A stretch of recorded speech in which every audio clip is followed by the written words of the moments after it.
இயேசுவில் அன்பார்ந்தவர்களே, இந்த இறை செய்தியில் கலந்து கொள்ள உங்களை அன்போடு அழைக்கிறேன். எல்லோருக்குமே ஆண்டவரிடமிருந்து ஆசீர்வாதம் பெற்றுக்கொள்ளணும் தான் ஆசை.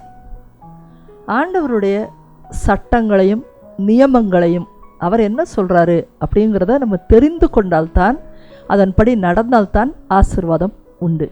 அதன் பிரகாரமாக இன்றைக்கு நாம் 1 பேதுரு 5:6 வசனத்தை தான் பார்க்க போகிறோம். எதை செய்தால் ஆண்டவர் விரும்பி நம்மை பாதுகாப்பார், வழிநடத்துவார், ஆசீர்வதிப்பார் என்று சொன்னால், கடவுளுடைய வல்லமை மிக்க கரத்தின் கீழ் உங்களை தாழ்த்துங்கள். ரொம்ப சிம்பிளாக இருக்கே அப்படின்னு நீங்கள் நினைக்கலாம். இல்லை, ஆண்டவரோ முகத்தை பார்ப்பவர் அல்ல, அவர் உள்ளத்தையே பார்க்கிறார். ஆனால் இன்றைக்கு நாம் காணுகிற நம்ம சுற்றியில் இருக்கிற மக்கள் மட்டுமல்ல, நம்முடைய உள்ளமும் கூட அந்த தாழ்மை இல்லாதபடி ரொம்பவும் பெருமையிலே இன்றைக்கு அடைத்து காணப்படுகிறது. நம்முடைய ஒவ்வொரு செயல்லையும் எண்ணங்கள்லையும் நம்ம ஒருத்தர்கிட்ட பேசுகிற விதங்கள், செயல்படுகிற விதங்கள் எல்லாவற்றிலுமே இன்றைக்கி பெருமை அடைச்சி உட்கார்ந்துருக்குது. பெருமை இருக்கிற இடத்துல தாழ்மை வருவதே இல்லை. அப்போ இன்றைய இறை செய்தியானது ஒவ்வொரு இறை வார்த்தையும் நமக்குள் இருக்கிற பெருமை, நமக்கு எவ்வளவு இருக்கிறது பெருமை, இல்லை இந்தந்த இடங்களில் பெருமை இருக்குதா, இதை எப்படி விரட்டுவது, எப்படி விரட்டிவிட்ட பின் தான் தாழ்மையை பெற்றுக்கொள்வது என்பதையும் நாம் இந்த இறை செய்தியிலே அறிந்து கொள்ளப் போகிறோம். ஆகவே நம்ம இப்பொழுது தாழ்மையாய் ஆண்டவரிடத்தில் வந்து, ஆண்டவரே, தெரிந்து நிறைய பெருமையான காரியங்களை செய்திருக்கக்கூடும், தெரியாமல் நம்ம நிறைய தெரியாமல் செய்திருக்கிற காரியம் அநேகருக்கு இடையூறாக இருக்கும், மனக்கசப்பை கொண்டு வந்திருக்கும். அதனால் எனக்கு இன்றைக்கு ஒரு தெளிவை எனக்கு தாரும், என் உள்ளத்தை பரிசுத்தமாக்கும். இந்த மாதம் ஆவியானவரின் பெருநாளை கொண்ட மே மாதம், அன்னை மரியாளுக்குரிய மாதம். அவர் எவ்வளவு தாழ்மையாக இருந்து கடவுளின் ஆசீர்வாதத்தை பெற்றுக்கொண்டவர். ஆவியானவரிடமிருந்து தான் அந்த தாழ்மை என்னும் வரத்தையும் நம்ம பெற்றுக்கொள்ள வேண்டும். ஆகவே தலை தாழ்த்தி நம்ம இப்பொழுதே தாழ்மையான ஒரு உள்ளத்தோட ஆண்டவரிடத்தில் வருவோம். கண்களை மூடலாமா? அன்புள்ள பரலோக தகப்பனே, இந்த இறை செய்தியை கேட்கிற இந்த நேரத்திற்காக உமக்கு நன்றி செலுத்துகிறோம். எத்தனையோ நேரங்களில் எங்களுடைய வாழ்க்கை எங்களுடைய வீண் பெருமையினாலே அசட்டை செய்து உம்முடைய ஆசீர்வாதத்தை இழந்து போயிருக்கக்கூடும். இன்றைக்கு நான் மனம் திரும்புவதற்காய் வருகிறேன். என்னிடத்தில் உள்ள பெருமையை நீர் முற்றிலுமாய் எடுத்து போடும். இதோ உம்முடைய செய்தி என்னை கண்டித்து தண்டித்து என்னை திருத்துவதாக பரிசுத்தமாக்கப்படட்டும். உம்முடைய வார்த்தையினால் மட்டுமே என் உள்ளம் புது வாழ்வு பெற்றுக்கொள்ளும் என்று நான் அறிந்து உம்மிடத்திலே வருகிறேன். இதோ இந்த வேளையிலே சகோதரி மறைக்கப்பட்டு நீர் வெளிப்படுவீராக. எங்கள் உள்ளத்திலும் ஆவியானவர் தங்கி நீர் பேசுகிற வார்த்தைகளை நாங்கள் புரிந்து கொள்ளும் பக்குவத்தை எங்களுக்கு தந்து புதிய வாழ்க்கையை கொடுப்பாராக என்று இயேசுவின் நாமத்தினாலே ஜெபிக்கிறோம். எங்கள் ஜெபம் கேளும் ஜீவனுள்ள நல்ல பிதாவே, ஆமேன். நம்ம முதல்ல தாழ்மையாக இருக்கணும் அப்படின்னு சொல்லும் பொழுதே ஏதோ ஒன்று அடைத்திருக்கிறது அந்த இடத்த. அதனால தான் நிறையா சிச்சுவேஷனில் நம்மளால் தாழ்ந்து போக முடியலை. அப்போ அடைச்சிருக்கிறத முதல்ல எடுக்கணும். அதுதான் பெருமை. அது வீண் பெருமையாக இருக்கலாம், அகம்பாவமாக இருக்கலாம், பிடிவாதமான குணமாக இருக்கலாம். இதெல்லாம் பெருமையினாலே விளைகிறது.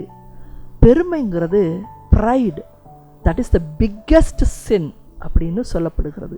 தலைமை பாவத்தை கொண்டது தான் பெருமை. அதிலிருந்து கிளைதான் இந்த அகம்பாவம், வீண் பெருமை, பிடிவாதம் எல்லாமே வருது. அப்போது அது எவ்வளவு பெரிய தீமை நம்ம உள்ளத்தில் இன்றைக்கி இருந்து நம்ம வாழ்க்கையை அழிச்சிட்ருக்குங்கிறத நாம் இன்றைக்கு புரிந்து கொண்டு இந்த இறை செய்தியை ஆரம்பிக்க வேண்டும். நீதிமொழிகள் 16:18 நாம் பார்க்கிறோம், அழிவுக்கு முந்தியது அகந்தை என்று சொல்லப்படுகிறது. நமக்குள்ள அகந்தை வந்துருச்சுன்னா, ப்ரைடு வந்துருச்சுனாவே அழிவு ஆரம்பிச்சிருச்சுன்னு அர்த்தம். வீழ்ச்சிக்கு முந்தியது வீண் பெருமை. ரொம்ப வீண் பெருமை பண்ண, போஸ்டிங், அந்த வீண் பெருமை பண்ண ஆரம்பிச்சிட்டோம்னா நம்ம வீழ்ந்து போவோம் அப்படின்னு இந்த வசனம் சொல்கிறது. இப்போது ஒரு 5 மாடி கட்டடம் 10 மாடி கட்டடம் இருக்குதுன்னு வச்சுக்கோங்க. ஒரு விரிசல் மேல் மாடியில் இருக்கலாம், அல்லது கீழே பேஸ்மெண்ட்டில் ஒரு விரிசல் விழுந்தால் என்ன ஆகும் யோசிச்சு பாருங்கள். அழிவுக்கு முந்தியது அகந்தை. அங்கே ஒரு விரிசல் வருது, அழிவு வரப்போகுது. அது எதனால் வருதுன்னா அகந்தையினால் வருது. அதுக்கப்புறம் என்ன ஆகிடும், நம்ம தொடர்ந்து வீண் பெருமை பண்ணும்போது அது வீழ்ச்சியை கொண்டு வரும். அந்த கட்டடம் இடிஞ்சு கீழே விழுந்துடும். நம்ம வாழ்க்கையிலும் விரிசல் விழுகும் பொழுதே, அங்கங்கே பிரச்சனைகள் ஆரம்பிக்கும் பொழுதே, நமக்கு உறவுகளோடு பிரச்சனைகள் வரும் பொழுதே நம்ம ரொம்ப தவறுதெல்லாம் நின்றுட்டுருக்கோங்கிற உணர்வு நமக்கு வேண்டும். இன்றைக்கும் இந்த இறை செய்தியை யார் கேட்டாலும் சரி, ரொம்ப நாள் கழித்து வருடங்கள் கழித்து கூட நீங்கள் யூடியூபின் வழியாக இந்த செய்தியை கேட்கலாம். ஆனால் இன்றைக்கும் கடவுள் உங்களோடு கூட பேசுகிறார். எவ்வளவு நாள் உறவுகளை எல்லாம் பிரித்து அவங்கள உதாசீனப்படுத்தி, நான் சரியான ஆள், எனக்கு எல்லாமே தெரியும், எனக்கு யாரும் புத்திமதி சொல்ல வேண்டியதில்லை, மற்றவங்கள்லாம் சரியில்லை என்று சொல்லி குற்றம் கண்டுபிடித்து பெருமையும் வீண் பெருமையும் அகந்தையும் கொண்டு வாழ்ந்திருக்கோன்னா, நீங்கள் இன்றைக்கி உங்கள் வாழ்க்கையை திரும்பி பாருங்கள். கண்டிப்பாக அழிவும் வீழ்ச்சியும் வந்து சேர்ந்திருக்கிறது. நம்ம தான் இன்றைக்கி வீழ்ச்சியில் இருக்கிறோம். அப்படி பார்க்கும் பொழுது இந்த அகந்தை அது நம்ம விட்டு போகணும்னா முதல்ல ஒரு ஆழமான ஒரு சிந்தனை. எப்படி பெருமை நமக்குள்ளே வந்துருச்சு? நல்லா தான் இருந்தோம், ஒரு பெரிய டீமில் இருந்திருப்பீங்க, நல்லா க்ளோஸாக பழகிருப்பீங்க. இப்போ நீங்கள் ஒத்தையாக நின்றுட்டுருப்பீங்க. நிறைய பேர் பேச பார்த்துருப்பாங்க, ஒரு காரியம் நடக்காது உங்ககிட்ட. எல்லோரும் கை கழுவிட்டு போயிருப்பாங்க. ரொம்ப ப்ரைடு பிடிச்ச ஆள், பெருமை பிடிச்ச ஆள், இதுக்கிட்ட பேச முடியாது அப்படின்னு சொல்லி இன்றைக்கி விலகி போயிருக்கலாம். நீங்கள் அப்படிப்பட்ட ஒரு ஆளா? நிறைய இடத்துல பணத்தை செலவு பண்ணாதீங்கன்னு சொல்லும் பொழுது, இல்லை நான் கடனை வாங்கியாவது நான் செய்வேன், ஏன்னா எனக்கு தெரியும் அப்படின்னு சொல்லி இன்றைக்கி நீங்கள் நிறைய பணத்தை இழந்து கடனில் நிற்கிற ஒரு ஆளாக இருக்கிறீங்களா? உங்கள் குணநலம் சரியில்லை, உங்களுக்கு ரொம்ப கோபம் வருது, நீங்கள் பேசுகிற விதம் சரியில்லைன்னு சொல்லும் பொழுது, இல்லை நீ தான் எப்போவும் எங்களை குற்றம் கண்டுபிடிக்கிற அப்படின்னு சத்தம் போட்டு உங்களுக்குள்ள ரொம்ப அகங்காரமும் கோபமும் ப்ரெஷரும் தனிமைப்படுத்தப்பட்ட நிலையில் நீங்கள் இருக்கிறீங்களா? அப்போ உங்களுக்குள்ள பெருமை இருக்குது. எதையாவது யாராவது சொல்லும் பொழுதே உங்களால் கேட்டுக்கொள்ள முடியலையா? கண்ணில் தண்ணீராக வருதா? என்னைய கடவுள் மட்டும்தான் புரிஞ்சுக்குவார் அப்படின்னு ஓவர் ரியாக்ஷன் காமிக்கிறீங்களா? உங்களுக்குள்ள நிறைய பெருமை இருக்குதுன்னு அர்த்தம். அது நாமவே உருவாக்கி கொள்வது தான். ஆக நமக்குள்ளே இருக்கிற தீமையை இன்றைக்கு அகன்ற போனோம்னா, எதனால் இந்த பெருமை நமக்குள்ளே நுழையுது அப்படின்னு பார்க்கும்பொழுது 2 வகையான எண்ணங்களினாலே இது நமக்குள்ளே வருகிறது. அது ரெண்டும் ரொம்ப ஆப்போசிட். அதாவது சொல்லுவாங்கள்ல, 0 டிகிரிக்கும் 180 டிகிரிக்கோ, அதாவது மேற்கும் கிழக்கும், அது போன்று 0க்கும் 180 டிகிரிக்கும் வித்தியாசமான 2 தன்மைகளினால தான் இந்த பெருமை நமக்குள்ளே நுழைகிறது. ரொம்பவும் சில பேருக்கு குறைந்த சுயமரியாதை இருக்கும். அப்படின்னா என்னென்னா, வெரி லோ இன்ஃபீரியாரிட்டி காம்ப்ளெக்ஸ். இப்படிப்பட்ட மனிதர்கள் ஒரு பக்கம், இன்னொரு பக்கம் வெரி ஹை செல்ஃப் எஸ்டீம்டு ஆட்கள். என்கிட்ட எல்லாமே இருக்குது, படிப்பு இருக்குது, அழகு இருக்குது, பணம் இருக்குது, நான் முடிஞ்சால் எல்லாத்தையும் செய்வேன், என்னை யாரும் கேட்க முடியாதுன்னு ரொம்ப சுப்பீரியாரிட்டி காம்ப்ளெக்ஸ்லாம் ஹையாக இருப்பான். அவங்ககிட்டையும் பெருமை இருக்கும். ரொம்ப இன்ஃபீரியாரிட்டி காம்ப்ளெக்ஸு, எதுலேயுமே லாயக்கில்லைன்னு சொல்கிற மாதிரி அவனுக்கு ஒரு திறமை இருக்காது, ஒரு பேச்சு திறமை இருக்காது, நல்ல ட்ரெஸ்ஸிங் சென்ஸ் இருக்காது. இந்த மாதிரி நிறையா குறைபாடுகளோடு இருக்கிறவங்க கூட தன்னை பெருமைப்படுத்தி காட்ட நினைப்பார்கள். இந்த 2 வகையான எண்ணங்களை கொண்டவர்கள் தான் இன்றைக்கு அதீத பெருமையில் சிக்கிக்கொள்கிறோம். இந்த 2ஐயும், அதுக்குள்ளே இருக்கிற விஷயங்கள் எல்லாவற்றையும் நம்ம ஆழமாக பார்க்குற பொழுது ஒவ்வொரு வார்த்தையும் அது கடவுளிடமிருந்து வருகிறது. அதனால் அது உங்களுக்குள் இருக்கிறதான்னு சோதிச்சு பாருங்கள். ஆமான்னு சொல்லும் பொழுது, ஆண்டவரே இது என்னை விட்டு விலகட்டும்னு சொல்லுங்கள். அப்போ தான் நீங்கள் அதற்கு ஒத்துழைத்தால்தான் ஆண்டவருடைய ஆசீர்வாதம் உங்களுக்குள்ளே வந்து அந்த தீமையை விலக்கி வைக்கும். குறைந்த சுயமரியாதை அப்படின்னு சொல்லும்பொழுது நான் சில எக்ஸாம்பிள் சொல்கிறேன். பொதுவாக இது வந்து நிறைய யூத்துகள்கிட்ட காணப்படுது. ஏன்னா இன்றைக்கி வந்து நிறைய குடும்ப ரீதியாக பாதிக்கப்பட்டவர்கள். அப்போ குடும்பத்தில் எது கிடைக்கலையோ அடுத்தவங்கள பார்க்குறாங்க. இவங்கெல்லாம் நல்லா இருக்காங்கப்பா, இவங்க அம்மா அப்பாவோடையே சேர்ந்து வந்துட்டு போகிறாங்க, நமக்கு இல்லை. இப்படி ஒரு குறைந்த சுயமரியாதை. அந்த மற்ற பசங்களை பார்க்குறாங்க, அப்போ நல்லா ட்ரெஸ் பண்ணுறானுங்க. அப்போ இந்த பையன் என்ன பண்ணுறான்னா ஒரு 100 ரூபா 200 ரூபாய்க்கு சட்டையை மாட்டிட்டு இது பிராண்டட் ஷர்ட் அப்படின்னு பொய் சொல்ல ஆரம்பிப்பான். அப்போ இப்படிப்பட்ட குறைந்த மதிப்பீடுகளை உடையவங்க நிறைய பொய் சொல்லுவாங்க. பொய் சரளமாக வரும். எதற்காக? தன்னை பெருமைப்படுத்தி காட்டுவதற்காக பொய் சொல்ல ஆரம்பிப்பாங்க. எங்கெல்லாம் சீப்பாக கிடைக்குதோ அந்த மாதிரி சாமான்களை கொண்டுட்டு வந்துட்டு எல்லாமே விலை உயர்ந்தது என்று சொல்லுவாங்க. நகைகள் நிறைய பேர்கிட்ட இருக்காது. ஆனால் பாருங்கள், கல்யாணத்துக்கு போகும்போது மற்றவங்களாம் பார்க்குறாங்க, குறைந்த மதிப்பீடு உள்ளே இருக்காது சரக்கு, ஆனால் நிறைய போட்டு காமிச்சிட்டு அதை வந்து பெருமைப்படுத்துகிற உள்ளம். இப்படி தான் நம்ம வந்து நம்மக்கிட்ட இல்லைங்கிற ஒரு குறைபாடை வெளியில் தெரியக்கூடாதுன்னு சொல்வதற்காக நிறைய நம்ம வெளியில் பெருமையை காட்டுகிறோம். ஒரு பெண்ணோடு எனக்கு ஆண்டவருக்கு வருவதற்கு முன்பாக ஒரு பழக்கம் இருந்துச்சு. ரொம்ப க்ளோஸ் ஃப்ரெண்டு. அவங்க வீட்டுக்கு நான் போய் பார்த்துருக்குறேன். ரொம்ப கஷ்டத்தில் இருக்கிறவங்க அவங்க. அப்போது ஒரு நேரம் காய்கறி வாங்கணும்னா சண்டை நடக்கும். அங்கே மட்டன் சிக்கன்லாம் எடுக்க முடியாது, அவ்வளோ காசு செலவு பண்ண முடியாது அப்படின்னு சொல்லி பேசிக்குவாங்க. அப்புறம் கத்திரிக்காயை வச்சு சின்னதாக ஒரு குழம்பு வைப்பாங்க. அவ்வளோதான் அவங்களோட நிலைமை. ஆனால் அந்த பொண்ணு என் கூட வெளியே கிளம்பி வரும்போது எப்படின்னா, எனக்கு அட்பாராக ட்ரெஸ் பண்ணணும் அப்படிங்கிற மாதிரி செம்மையாக மேக்கப் போடும், நல்லா ட்ரெஸ் பண்ணிட்டு வரும். அப்போ நான் ரொம்ப ஆச்சரியப்படுவேன். எனக்கு மேலே தூக்கலாக இருக்கும். அப்போ நான் ரொம்ப ஆச்சரியப்படுவேன், எப்படி இதுக்கெல்லாம் செலவு பண்ணி மேக்கப் ஜாமானுக்கு செலவு பண்ணுறாங்க அப்படின்னு சொல்லி. அப்புறம் நாங்கள் வந்து ஒருத்தர் வீட்டுக்கு ஒரு தடவை போயிடுதோம். அவங்க வந்து புடவை வியாபாரம் பண்ணிகிட்டு இருந்தாங்க. அப்போ எடுத்த உடனே பார்த்திங்கன்னா 1000 ரூபாய்க்கு புடவை போட்டாங்க. இது வந்து 20 வருஷத்துக்கு முன்னாடி சொல்கிறேன். 1000 ரூபாய்க்கு புடப்பட்டோன்னு எனக்கெல்லாம் ரொம்ப பக்குன்னு இருந்துச்சு. அது வந்து இன்றைக்கி 10,000 ரூபாய்க்கு சமம் மாதிரி. அது அன்றைக்கி ஆனால் ஐயோ இவ்வளோ காஸ்ட்லியா, வேணாம் அப்படின்னு சொல்லிட்டு, இல்லைங்க நான் புடவையே கட்டுறதில்ல அப்படின்னு அதை தவிர்ப்பதற்கு பார்த்தேன். ஆனால் அவங்க டக்குன்னு எடுத்து வைங்க, நான் உங்களுக்கு பணம் கொடுத்துட்றேன், நீங்கள் அதை தாராளமாக எடுத்து வைங்க அப்படின்னாங்க. எனக்கு ரொம்ப அதிர்ச்சியாக இருந்தது. ஒரு நேரம் சாப்பாட்டுக்கு அங்கே வழியில் 1000 ரூபாய்க்கு புடவை எப்படி இவங்களால் முடியுது? நான் வெளியே வந்தோடனே கேட்டேன், எதுக்கு? வீண் செலவு தானே, வீண் பெருமை, நீ எதுக்கு செய்கிற? உன் வீட்டில் இப்போ வரைக்கும் நான் பிரச்சனையை பார்த்தேன். அவங்க சொன்னாங்க, வெளியில் அப்படி தான் இருக்கணும், அப்படி இருந்தால் தான் நமக்கு பெருமையாக இருக்கும். கடன் தான், கடனை வந்து மாதம் மாதம் கட்டுவேன் உங்கள்கிட்ட வந்து, அப்படி தான் நான் வாழ்க்கையை நடத்துகிறேன், அப்படி தான் செய்வேன் அப்படின்னு சொன்னாங்க. ஆனால் நான் அன்றைக்கு பாடம் கற்றுக்கொண்டேன், இது தவறு, யாருக்காகவோ வாழ்கிற வாழ்க்கை நமக்கு வேணான்னு நான் முடிவு செய்தேன். அன்பார்ந்தவர்களை, உங்களுக்கு கூட ஏதோ ஒன்று இல்லைங்கிறதுக்காக நம்ம பெருமைப்படுத்தி காட்ட வேணாம். உங்களுக்கு படிப்பு குறைவாக இருக்கலாம், ஞான குறைவாக இருக்கலாம். ஆனால் நீங்கள் உங்களை தாழ்த்தும் பொழுதே, நீங்கள் அமைதியான முறையில் வேலைகளை எடுத்து செய்யும் பொழுதே கடவுளால் ஆசீர்வதிக்கப்பட்டு நீங்கள் உயர்வீங்களே தவிர, இந்த பெரும் பகட்டான காரியத்தையோ இல்லை பெருமைப்படுத்துறதையோ பொய் சொல்கிறதையோ கடவுள் விரும்புவதே இல்லை. இன்னொரு பக்கமானது தனக்கு எல்லாம் தெரியும்.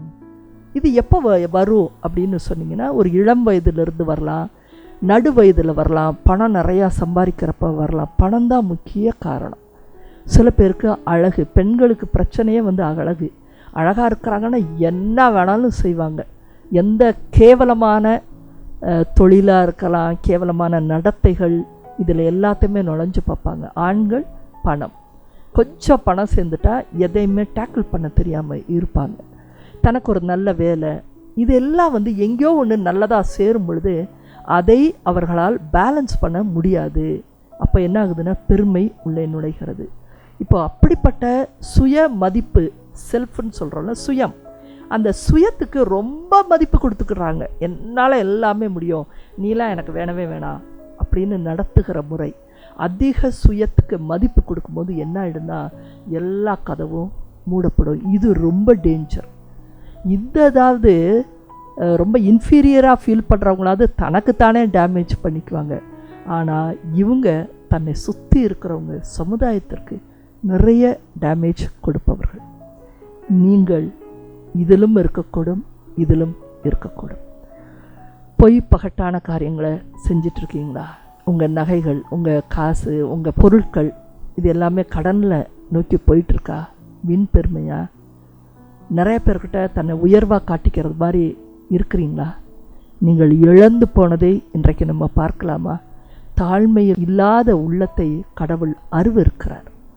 அப்போ இந்த பெருமையினால் நீங்கள் எதெல்லாம் இழந்துட்டீங்க அப்படிங்கிறத பார்க்கும் பொழுது உங்களுக்கு அந்த இழப்பு தெரிஞ்சிச்சுன்னா ஆண்டவர்கிட்ட வாங்க. முதலாவதாக இந்த பெருமை என்ன செய்யும் அப்படின்னா, நமக்கு ஈஸியாக இருக்கும். 1000 ரூபாய் நான் படம் வாங்கிக்கிறேன் அப்படின்னு சொல்லலாம். மார்க் எவ்வளோப்பா வாங்கியிருக்க அப்படின்னு நான் சில பசங்களை கேட்கும் பொழுது எல்லாம் ஏ கிரேடு தான் அப்படின்வாங்க. வெறும் பொய் தான். பெருமைக்காக மற்றவங்களுக்கு முன்னாடி எப்படி சொல்கிறது, பெருமை காட்டணும்னு ஏ கிரேடு வரைக்கும், அது பிஓசியாக கூட இருக்காது, பாஸ் லெவலில் இருக்கா, ஒரே ஏ கிரேடு தான். இப்படி பொய் சொல்லும் பொழுதெல்லாம் என்ன ஆகுது தெரியுமா? உங்களுக்கு மேல் இருப்பவர்கள் அறிந்தே இருக்கிறார்கள், நீ பொய்யில் தான் இருக்கேங்கிறது தெரிஞ்சு போயிடுது. அப்போ என்ன ஆகுனா, உங்கள் மேலே மதிப்பே இருக்காது. இந்த 2 கட்டமான பெருமை கொண்ட நீங்கள் மதிப்பாக நடத்துகிற மாதிரி நீங்கள் செய்கிற எல்லா காரியமும் மற்றவர்களுடைய பார்வைக்கு எங்கே கொண்டு போய் சேர்க்குது? மதிப்பு இல்லாதபடி தான் கொண்டு போய் சேர்க்குது. ஏன்னா மற்றவங்களுக்கு உண்மை தெரியும். உங்களுக்கு தான் கண் இப்படி மூடி கிடக்கு, சுயத்தில் மூடி கிடக்கு, மேட்டுமையில் மூடி கிடக்கு, இருட்டு நீங்கள் உட்கார்ந்துருக்கிறது. ஆனால் மற்றவங்க பார்க்கும்போது எவ்வளோ பெருமைப்பா, ஈஸியாக சொல்லிட முடியும். நம்ம ஒவ்வொருத்தருக்கும் அடுத்தவங்களுடைய பெருமையை சுலபமாக பார்க்க முடியும். ஆனால் நமக்குள்ளே என்ன பெருமை இருக்கிறதுங்கிறத ஏற்றுக்கொள்கிற உள்ளம் இருந்தால் அதை புரிந்து கொண்டு மாற்ற முடியும். இல்லைன்னா நம்மளும் பெருமையில் கடைசி வரைக்கும் இருந்து போக வேண்டியதுதான். அன்பார்ந்தவர்களே, இந்த பெருமை என்ன செய்ய? முதலாவதாக உங்களோட முன்னேற்றத்தை பூரா தடுக்கும். என்ன வகையான முன்னேற்றம்னா, உங்களுக்கு அடுத்தடுத்து பெரிய காரியங்கள், ஆப்பர்ச்சுனிட்டிஸ் வரலாம். ஒரு ப்ரமோஷனாக இருக்கலாம், ஒரு டீமில் போய் நீங்கள் சேரக்கூடிய வாய்ப்பாக இருக்கலாம். ஆனால் நீங்கள் பெருமை உடையவர்களாக இருந்தால் அந்த டீம்காரங்க எப்படி பார்ப்பாங்க? நீங்கள் அந்த டீமில் சேர்ந்துக்கங்க அப்படின்னு சொல்லிடுவாங்க. சில பேருக்கு இன்றைக்கும் கூட ஒரு கேள்வி இருக்கும், நான் நல்லா பழக நினைக்கிறேன் எல்லாருக்கிட்டையும், நானே வழியே போய் பேசுகிறேன், ஆனால் என்கிட்ட யாரும் உண்மையாக இருக்கிற மாதிரி தெரியல. இப்படி ஒரு குற்றச்சாட்டு உங்களுக்குள்ளே இருந்தால் உங்கள் உள்ளம் பெருமை அடைஞ்சிருக்கு. உங்கள் பெருமையை உலகத்தின் உள்ளங்கள் அறிஞ்சிருச்சு, அதனால் அவங்க விலகி போயிட்டாங்கன்னு அர்த்தம். இந்த மாதிரி தான் நம்ம நிறைய ஆப்பர்ச்சுனிட்டிஸை நம்ம இழந்து போவோம். பெருமை இருக்கிறவங்கள மற்றவர்கள் ஒதுக்கி விடுவார்கள். 2வதான காரியம், இந்த எந்த இதுலேயும் சேராமல் நம்ம ஞானத்தை வளர்த்து கொள்ளாமல் இருக்கும் பொழுதே நம்முடைய வளர்ச்சியும் தடையாகி போயிடும். அந்த இடத்துல வளர்ச்சியே இருக்காது. அவங்க நிறைய பெருமையோடே உட்காந்துருப்பாங்க, தனக்கு எல்லாம் தெரியும். ஆனால் அடுத்தவங்க சொல்லுவாங்க, அவங்க கூட பேச முடியாது, அந்த பொண்ணு கேரக்டர் சரியில்லைப்பா, ரொம்ப பெருமை பேசும், போகாதீங்க. வளர்ச்சியே இருக்காது உங்கள் வாழ்க்கையில். ஆனால் நமக்கு என்ன பலமாக இருக்குன்னா, நம்முடைய பணம் நம்மை காப்பாற்றும் அப்படின்னு இருக்கும். பணம் பேப்பருங்க. அந்த பேப்பரை ஒருத்தர்கிட்ட 10 இருக்கலாம், அவங்கக்கிட்ட 100 இருக்கலாம். ஆனால் அவங்கக்கிட்ட ஞானம் இருக்கும், தாழ்மை இருக்கும். கடவுள் எங்கேயோ அவங்கள உயர்த்தி வச்சுருவார். 100 நோட்டை வச்சுட்டு அந்த நோட்டோடே நம்ம வாழ வேண்டியதான் தவிர மக்கள் நம்ம கூட இருக்க மாட்டாங்க. அன்பு நம்ம கூட இருக்காது, கனிவு நம்மை சுற்றி இருக்காது. அப்போ என்ன விதமான ஒரு வாழ்க்கை? யோசித்து பார்க்கணும். நீங்கள் யோசிக்கணும், இந்த வாழ்க்கையை இப்போவே நீங்கள் யோசிக்கணும். நீங்கள் இழந்து போவீர்கள், நிறைய இழந்து போவீங்க. விமர்சனத்தை உங்களுக்கு பிடிக்கவே பிடிக்காதபடி இருக்குதா? யாரும் உங்களை விமர்சனம் பண்ணக்கூடாது. என்னப்பா இந்த ட்ரெஸ் ஒன்று சரியில்லை, பிடிக்காது. நீ சொல்லுவியா? நான் என்ன ட்ரெஸ் பண்ணணுன்னு நீங்கள் தான் முடிவு பண்ணுவீங்களா? மல்லு கட்டிக்கிட்டு நிற்பீங்க. இதை சாப்பிடு, அதெல்லாம் இப்போ சாப்பிட முடியாது, எதையுமே பேச முடியாது. பெருமை அடைந்த உள்ளத்தில் பேசவே முடியாது, அடைச்சு நிற்கும் எல்லா கதவும். சொல்லுங்கள், அதுக்கப்புறம் யாராவது பேச விரும்புவாங்களா உங்ககிட்ட? இவங்க விமர்சனத்துக்கு கேட்குற ஆள் இல்லைன்னு முடிவு பண்ணிடுச்சுன்னா உலகம் உங்களை விட்டு நகர்ந்து போய்விடும். ஜாக்கிரதையாக இருங்க. என்னுடைய தனிப்பட்ட ஒரு அனுபவத்தை நான் உங்களோடு கூட பகிர்ந்து கொள்கிறேன். 16 ஆண்டுகள், இந்த 2024 16 ஆண்டுகள் ஊழியம் செஞ்சிட்ருக்கோம். எல்லாருமே சொல்கிறாங்க இந்த குறுகிய ஆண்டுக்குள்ளே இந்த ஊழியம் உலகளாவிய ஒரு ஊழியமாய் பெரிய அளவில் வளர்ந்துருக்கு அப்படின்னு சொல்லும் பொழுதெல்லாம் இதில் நிறைய தாழ்மை உள்ள இருதயங்கள் இங்கே செயல்படுறதுனால மட்டும்தான். இது எப்படி வளர்ந்துச்சுன்னு கேட்டிங்கன்னா விமர்சனங்களினால தான் வளர்ந்துச்சுது. நான் ஒவ்வொரு விமர்சனத்தையும் ரொம்பவே காது கொடுத்து கேட்பேன், நான் நல்லாவே கேட்பேன். நான் அதில் அவங்க ஏதோ சொல்ல வர்றாங்கங்கிறதையே நான் புரிந்து கொள்வேன். அந்த இடத்துல அது சரியாக இருக்கும் பொழுது நான் நிறைய சரியானதையே தான் அப்படி தான் சரிதான் தான் ஏற்றுக்கொண்டு இருக்கிறேன்.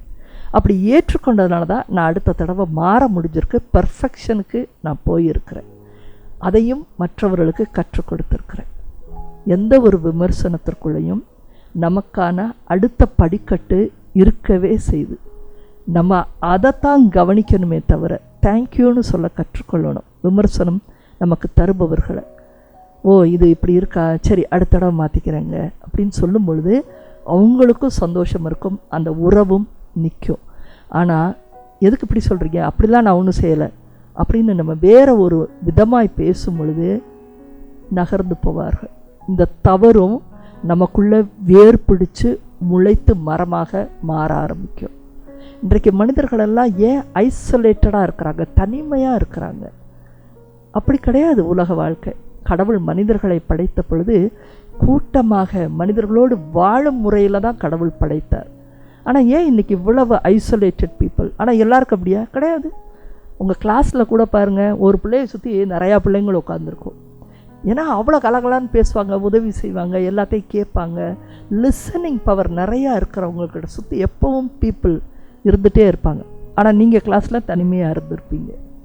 ஏன்? ஒட்ட முடியாத தன்மை, இன்ஃபீரியாரிட்டி காம்ப்ளெக்ஸாக இருக்கலாம், அல்லது தனக்கு ரொம்ப தெரியும் அப்படிங்கிற எண்ணமாக இருக்கலாம்.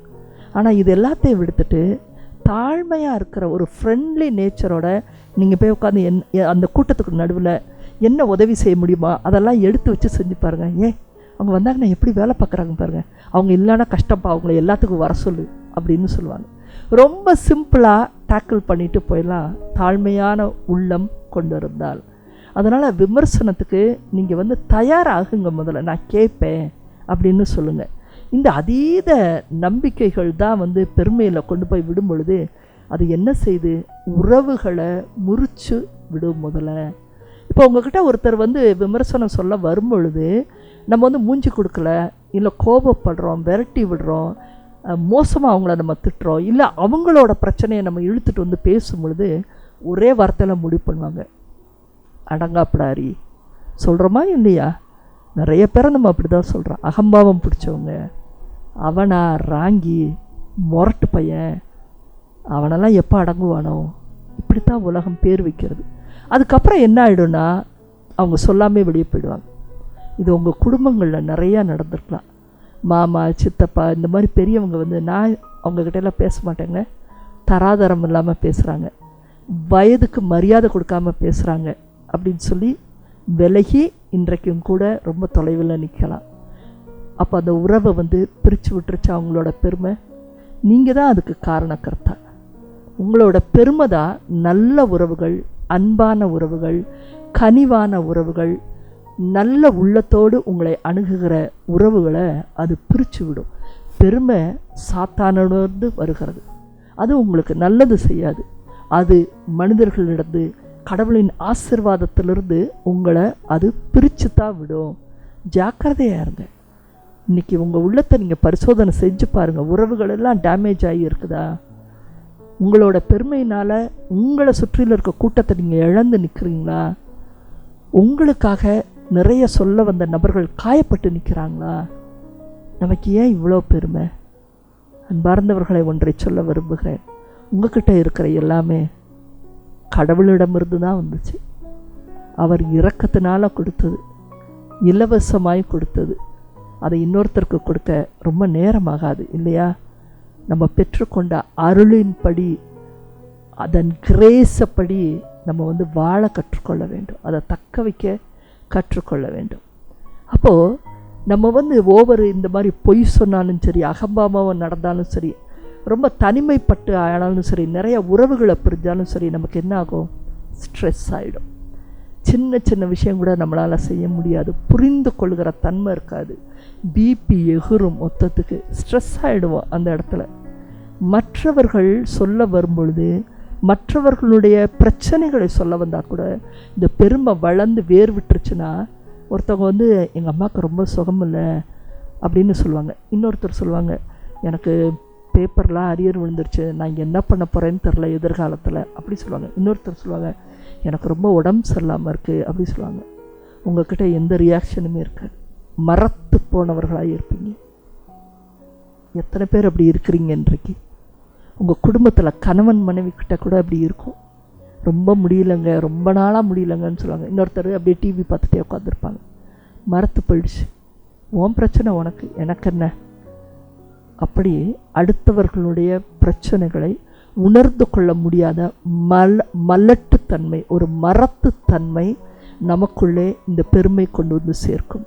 அப்போது ஒருத்தவங்க அந்த வலியை சொல்லும் பொழுது இன்னொருத்தருக்கு அது புரியவே இல்லைன்னா என்ன நேரம் தெரியுமா? கசப்பு. இவங்களோட உள்ளத்தில் சி இந்த ஆள்கிட்ட பேசுறதுக்கு அப்படின்னு ஒரு கசப்போடு அவர்கள் எழுந்து சென்றுவாங்க.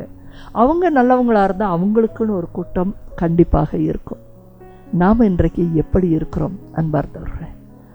இந்த பெருமையினால் நம்ம தொலைச்ச உறவுகள், ஆப்பர்ச்சுனிட்டிஸ், கற்று இன்றைக்கி நிறையா தேர்ந்தெடுக்கணும், அதை எல்லாத்தையும் தொலைச்சிருக்கலாம். நம்முடைய அன்பு சமாதானத்தை தொலைச்சிருந்துருக்கலாம்.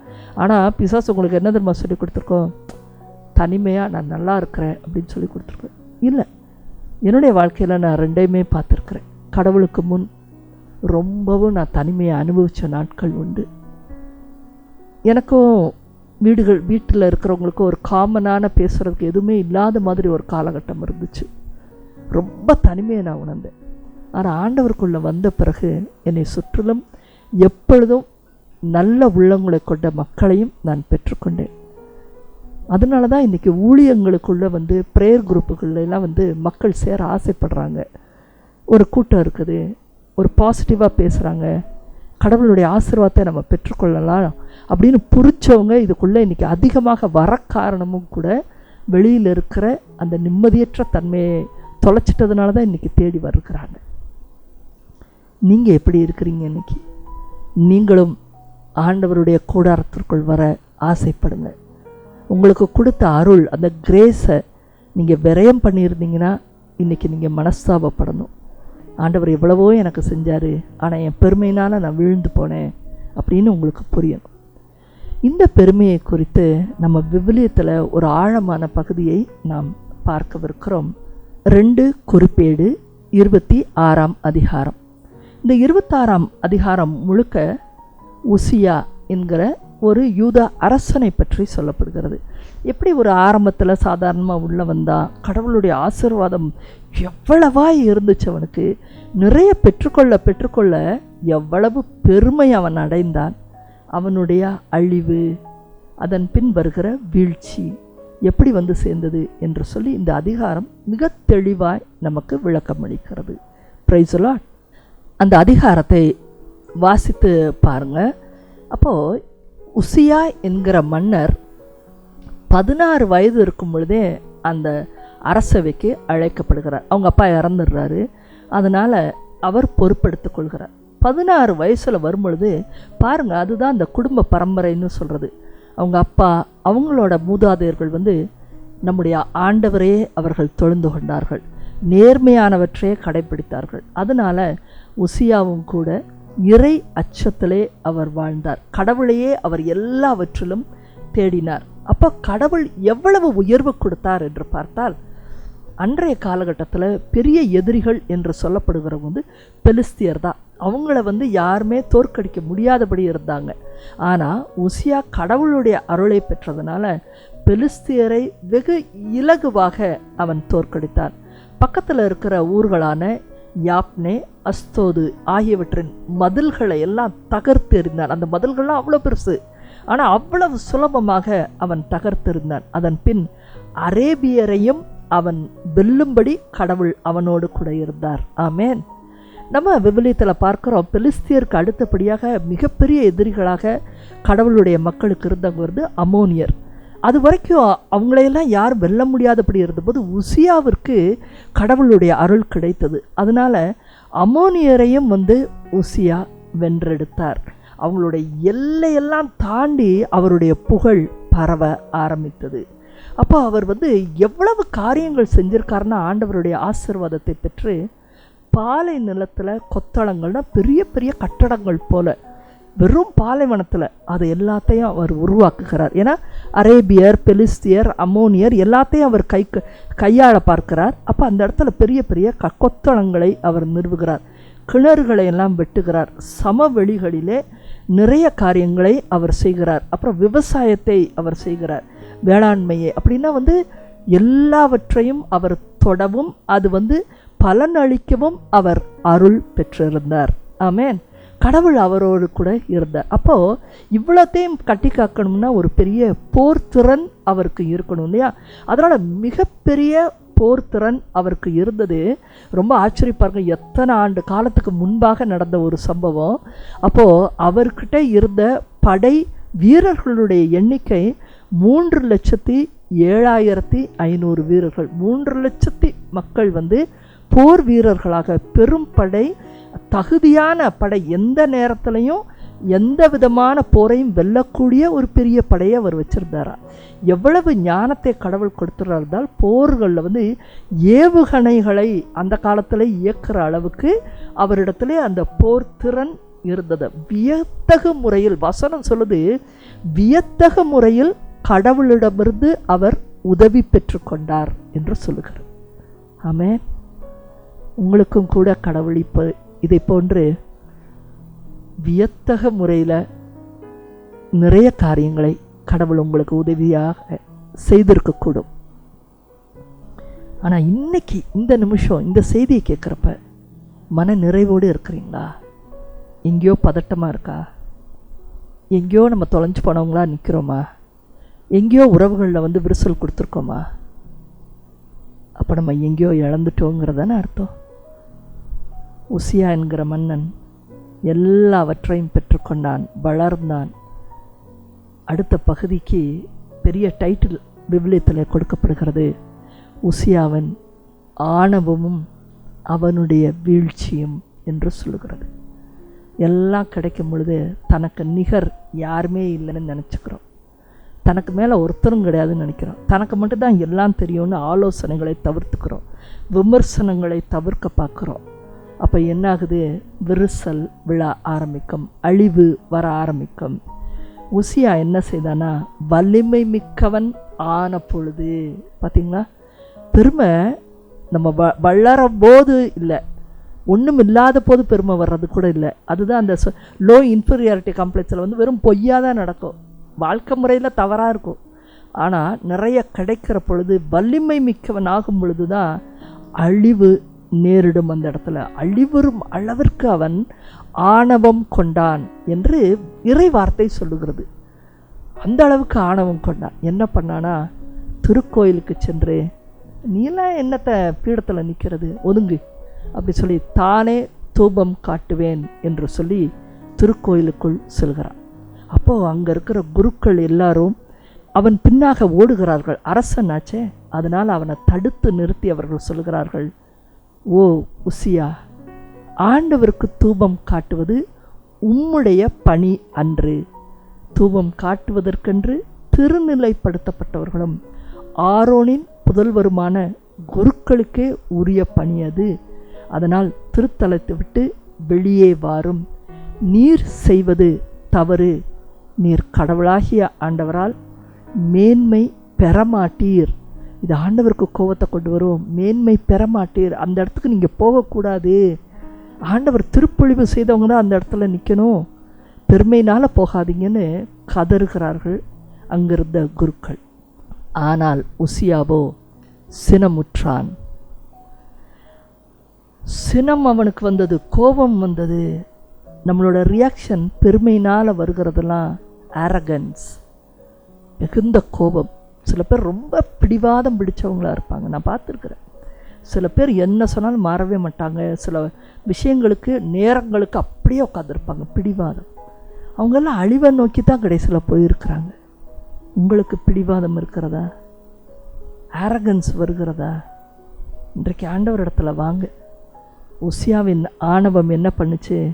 தூபக்கலத்தை கையில் பிடித்து கொண்டே குருக்கள் மேல் அவன் கோபமுற்ற போது, அந்த கணம் பாருங்க, அந்த மொமெண்ட்ஸை பாருங்க. அவன் கோபமுற்ற பொழுதே அவர்களுக்கு முன்பாக, எல்லாருக்கும் முன்பாக ஆண்டவரின் இல்லத்தில் தூபப்பீடத்திற்கு அருகில் எல்லாரும் நிற்கும் பொழுது அவனுடைய நெற்றியிலே தொழுநோய் கண்டது. அந்த இடத்துல அது உருவாகுனது. கோபத்தின் பலனை பார்த்தீங்களா? பெருமையின் பலனை பார்த்தீங்களா? அப்போ எல்லாரும் அவனுடைய நெற்றியில் தொழுநோய் பரவுவதை பார்க்குறாங்க. இது உண்மையில் நடந்த ஒரு நிகழ்வு. இல்லைன்னா இது இறை வார்த்தையில் இன்றைக்கி வந்து கடவுள் சேர்த்திருக்க மாட்டார்.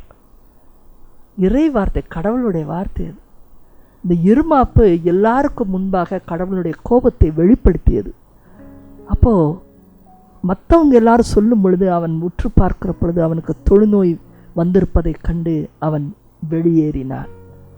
ஒரு தொழுநோயாளனை அரசராக யாராவது வைப்பாங்களா? அவன் அரசவையை விட்டு வெளியேறினான். தொழுநோயாளர்களுடைய போய் மீதம் இருக்கிற இறுதி வாழ்க்கையை அவன் கழித்தான். அவன் இறக்கும் வரை, 21 சொல்கிறது, இறக்கும் வரை அவன் தொழுநோயாளியாகவே இருந்தான். அதனால் அவனுக்கு தனியான ஒரு கல்லறையிலே அவனை புதைத்தார்கள் என்று சொல்லப்படுகிறது. முடிவு பார்த்தீங்களா? அழிவும் வீழ்ச்சியுமாய் வந்து சேர்ந்தது.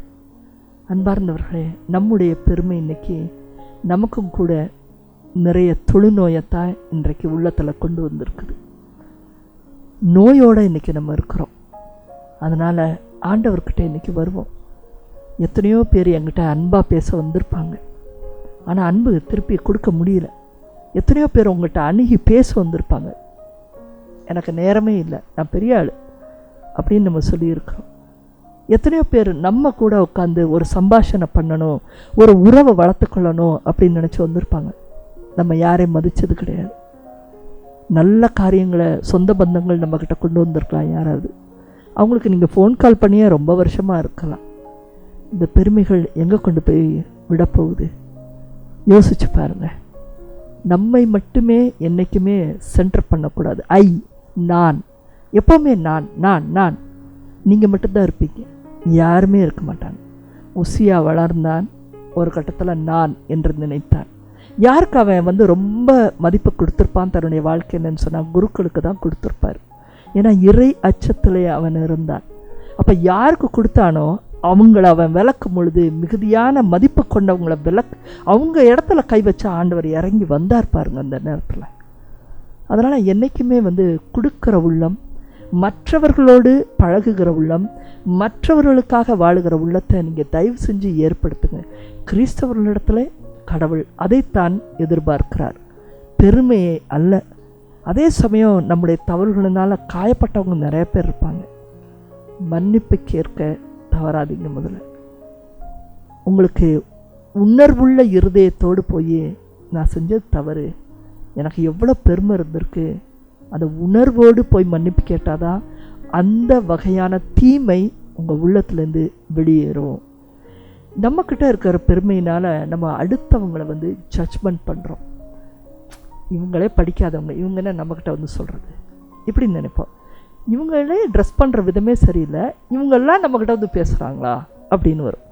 ஜட்ஜ்மெண்டல் ஆட்டிடியூட் நமக்குள்ள நிறைய பெருமை கொண்டு வந்து சேர்க்கும்.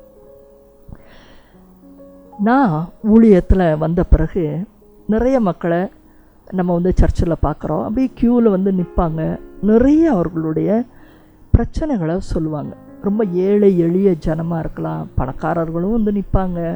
இது இல்லை சிஸ்டர், இது இப்படி ஆச்சு சிஸ்டர் அப்படின்னு சொல்லும் பொழுதெல்லாம் முதல்ல வந்து பார்க்கும் பொழுது எனக்கு முதல் வருஷங்கள் சொல்லலாமே, அவங்களோட உடைகள், அவங்களோட தோற்றங்கள், இதுதான் எனக்கு வந்து முதல்ல இப்படி பார்க்குற மாதிரி இருந்துச்சு. கிராமத்து ஜனங்கள்லாம் வரும்பொழுது ரொம்ப கிராமத்து ஜனம் அப்படி இருக்கும். ஆனால் நான் கடவுளுக்குள் வளர்ந்தேன். இந்த இறை செய்தியெல்லாம் உங்களையும் கூட கடவுளுக்குள் வளர்க்க வேண்டும்.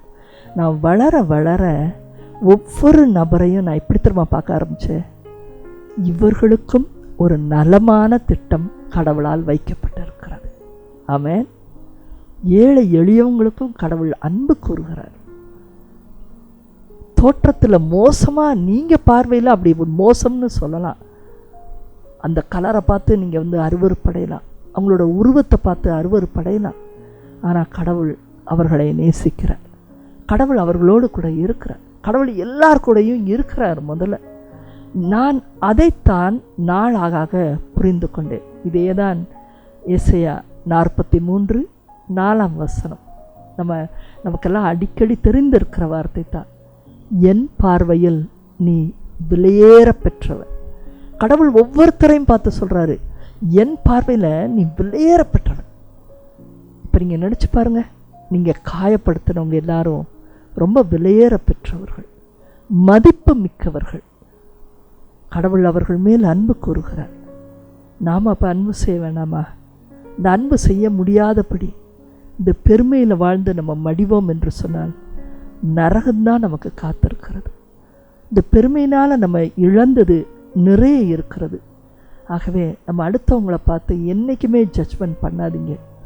ஒவ்வொரு உறவும் கூட உங்களுடைய நன்மைக்காகவே நம் வாழ்க்கையிலே வருகிறது. ஒவ்வொரு உறவும் கூட. ஒரு சின்ன எக்ஸாம்பிள் சொல்கிறேன். ஒரு முறை நான் ஒரு ஊருக்கு போக வேண்டி இருந்துச்சு. ஒரு கால் டாக்ஸி புக் பண்ணோம். அப்போது எனக்கு இந்த மீட்டிங் நல்லபடியாக நடக்கணுமே அப்படின்னு ஒரு டென்ஷனில் நான் கால் டாக்ஸியில் உட்காந்துட்டே இருந்தேன். ஆனால் ஆண்டவர் என்கிட்ட சொன்னார், அவரோடு கூட பேசு, இந்த டிரைவர்கிட்ட அப்படின்னு சொன்னார். அப்போ நான் டிரைவர்கிட்டயா, இப்போ வா, இந்த டிரைவருக்கெல்லாம் இறை செய்தி சொன்னால் புரியுமா, இப்படி சில கேள்விகள். ஆனால் ஆண்டவர் சொல் அப்படின்னு சொல்லும் பொழுது நான் என்னை முதல்ல தாழ்மைப்படுத்தினேன். அப்போ நான் நினச்சேன், இல்லை எந்த இதுவும் நான் யோசிக்க மாட்டேன், ஆண்டவர் சொன்னது போல் நான் செய்வேன் அப்படின்னு சொல்லிட்டு. அப்போ நான் நல்லா இருக்கீங்களா, குடும்பம் எங்கே இருக்குது அப்படின்னு மெதுவாக கேட்டபோது அவருடைய கண்ணீர் கதையை சொன்னார். இந்த மாதிரி 8 வருஷம் ஆச்சு, குழந்தை இல்லை அப்படின்னு சொல்லும்போது, அப்புறம் பேசிகிட்டே இருக்கும்போது அவருடைய பேர் கிறிஸ்தவ பேராக இருந்தது. அப்போ நான் சொன்னேன், ஆண்டவர் மேலே நம்பிக்கை இருக்கா, கோயிலுக்கு போகிறது இல்லையா அப்படின்னு கேட்டேன். இல்லை எனக்கு நம்பிக்கையே இல்லை அப்படின்னு சொல்லும்போது, அப்படி அனுச்சுமா கேட்டுகிட்டே இருந்தேன். ஆனால் அவர் திரும்பி பார்த்து என்னை பார்த்து சொன்னார், என்னமோ கடவுளே என் காரில் வந்தது போல் இருக்குதுங்க அப்படின்னாரு. அந்த பெருமையை நம்ம கீழே இறக்கினா தான் கடவுளுடைய அன்பையும் கூட நம்ம கொண்டு போக முடியும். நான் எதுவுமே சொல்லாமல் வேறு விஷயமெல்லாம் பேசிட்டு காரை விட்டு இறங்கும் பொழுது சொன்னேன், கடவுள் வந்ததாகவே நினச்சிக்கோங்க, கூடிய விரைவில் உங்கள் வீட்டில் ஒரு குழந்தை பிறக்கும் அப்படின்னு சொல்லிட்டு வெளியே வந்துட்டேன். நான் இன்ன வரைக்கும் அவர் என்னை அறிஞ்சிக்கிட்டாரா இல்லை யூடியூப்பில் பார்த்துருக்காரா ஐ டோன்ட் நோ. ஆனாலும் கூட உங்கள்கிட்ட ஆசீர்வாதம் சேரணும், மற்றவர்களுக்கு ஆசீர்வாதத்தை கொடுக்கணும்னு நினைக்கிறவங்களுக்கு சொல்கிறேன், நீங்கள் தாழ்மை அடையணும். முதல்ல இடம் பொருள் ஏவல் இல்லாமல் நீங்கள் இறங்க தெரியணும். அதுதான் சீடத்துவ வாழ்க்கை. முதல்ல அந்த பணிவு, அந்த தாழ்மை இருக்கும் பொழுது கடவுள் உங்களை உயர்த்துவார். ஆமென். என்னுடைய ஊழியத்தில் ஒரு பையனோட ஸ்டோரியை நான் சொல்ல விரும்புகிறேன். ஒரு பையன் ட்ரக் அடிக்டாக இருந்தான். ஆனால் கடவுள் அவனை அடுத்தது படிக்க வச்சார். அவன் மாறாத குணமுடையவனாக இருந்தான். ஆனாலும் கடவுள் அவனுக்கு அன்பு காமிச்சிட்டே இருந்தார், ஒரு வேலையை கொடுத்தாரு. அவன் கடவுளை இன்னும் தேடவே முடியலையே அப்படின்னு இருந்தான். ஆனாலும் கடவுள் அடுத்த ஒரு நல்ல வேலையை கொடுத்தாரு. நீ அடுத்து வெளிநாட்டுக்கு போவேன்னு சொன்னார்.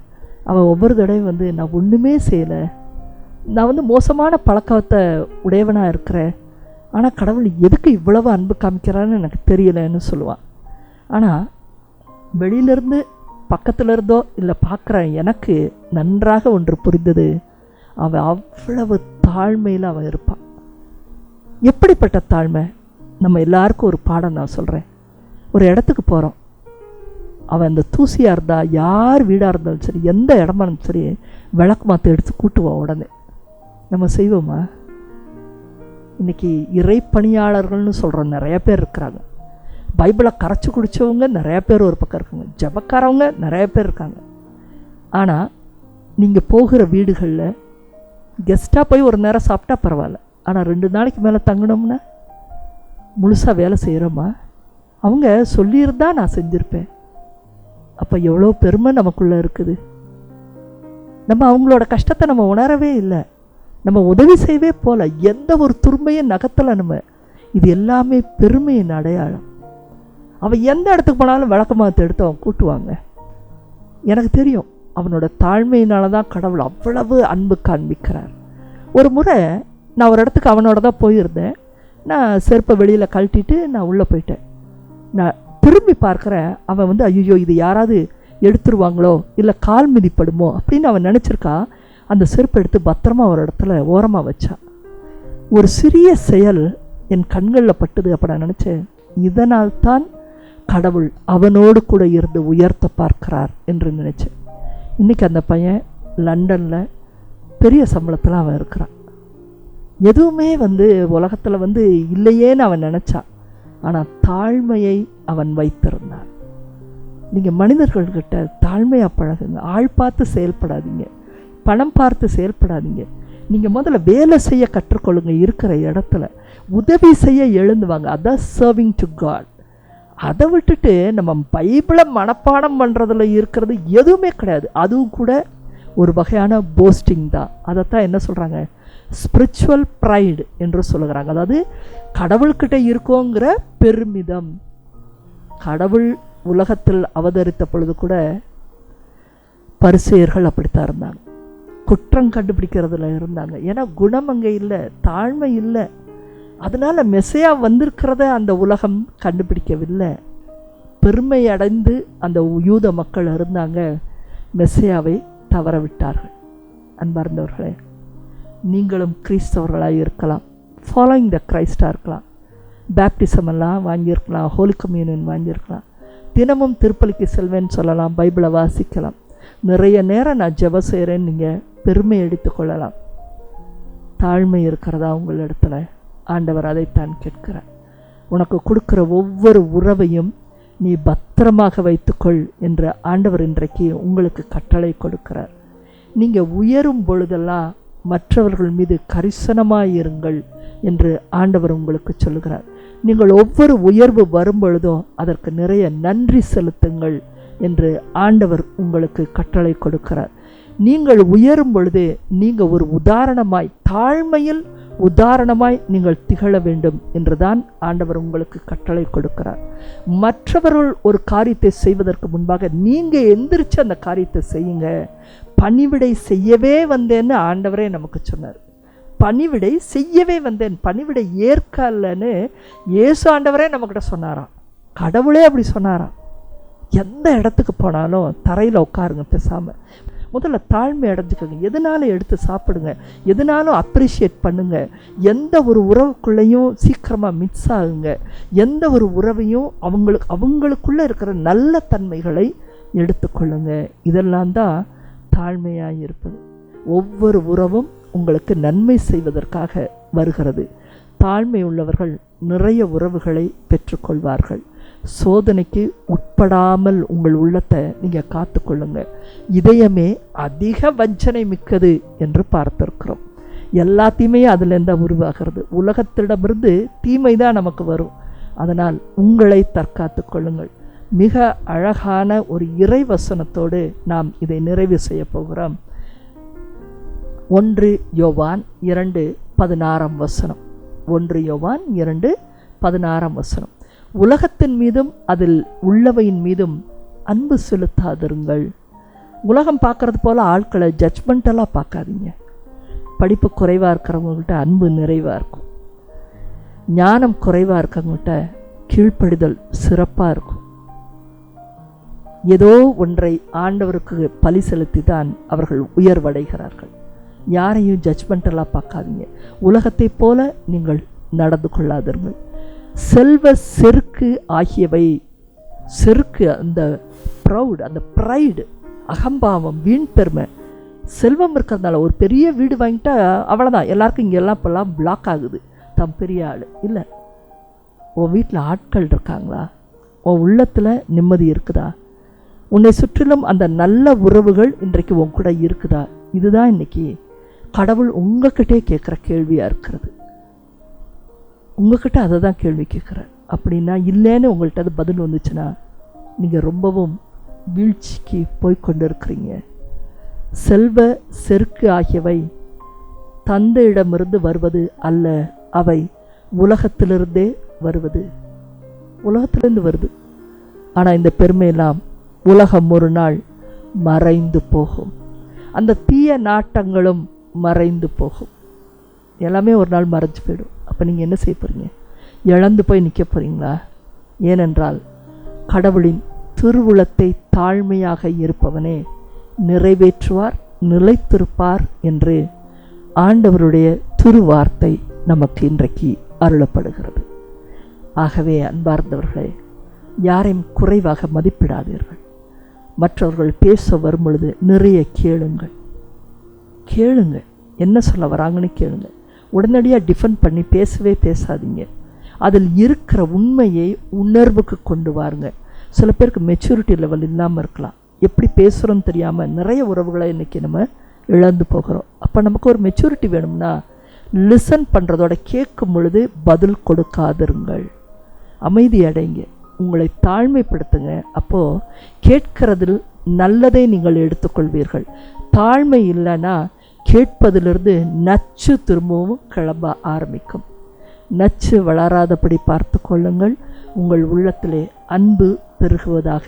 தாழ்மை இருப்பதை கடவுள் பார்க்கிற பொழுதுதான் உங்களுக்கான ஆசீர்வாதம் வந்து சேரும். ஆகவே இப்பொழுது நாம் ஒரு ஜெபத்தை செய்து ஆவியானவரிடமிருந்து தாழ்மையான உள்ளத்தை தாரும் ஆண்டவரே.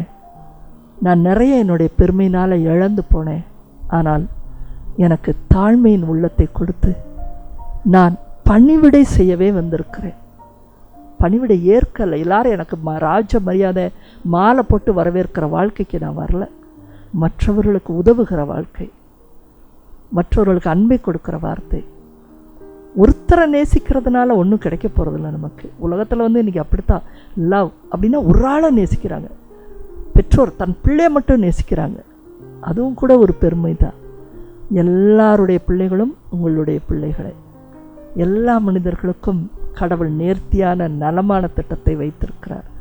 ஆகவே மனிதர்களை முழுக்க ஏற்றுக்கொள்ளவும் கடவுளின் திட்டம் உங்களுக்குள் செயல்படவும் தாழ்மையான உள்ளத்தை பெற்றுக்கொள்ளுங்கள். Praise the Lord.